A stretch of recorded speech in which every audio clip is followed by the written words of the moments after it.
Hello साथीहरू, स्वागत छ आज पनि मेरो युट्युब सर्टमा।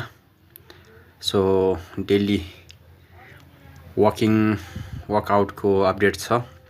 आज चाहिँ मैले 8.61 किलोमिटर मैले हिँडेको छु हैन।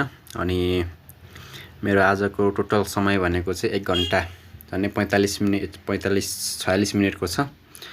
अनि मेरो आज टोटल क्यालोरी चाहिँ 532 मात्र मेरो क्यालोरी बर्न भएको छ भने